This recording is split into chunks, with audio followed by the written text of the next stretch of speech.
Hi everyone, I'm Jody of Lambent Crochet, and for this stitch tutorial I'll be using Paintbox Yarn's Simply Chunky.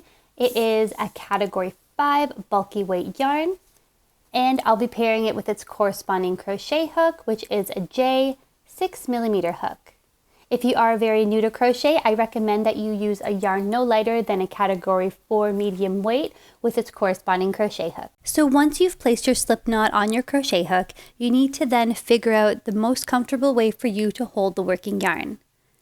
This here is the working yarn, and this bit here is the tail end.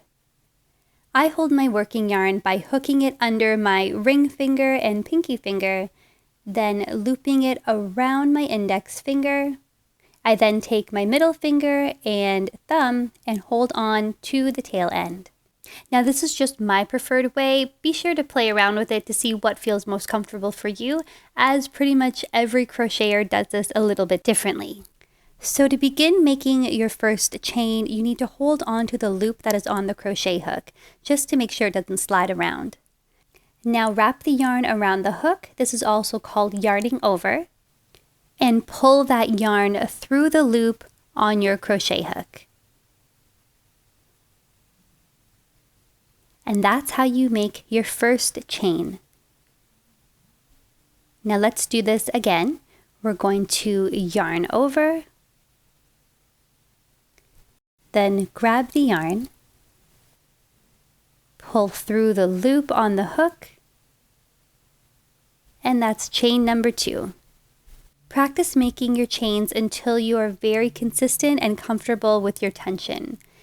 And be sure to move your fingers up the chain to help control your tension as your chain gets longer. So here's what it looks like when you have too tight of a tension. When you go to yarn over and pull through, it is nearly impossible to get that hook through the loop. You definitely want to avoid this. You want to have some tension where you can feel the friction gliding through the loop, but you should not be struggling. And this is what it looks like when your tension is too loose. The loop that is around the hook is very large and it leaves you with a bit of a sloppy chain. So this is what the front side of your chain will look like. It's a series of little V's. And if you turn it over, you're going to see the back bump, though you're generally going to be working in the front side of the chain unless the pattern calls to work in the back bump.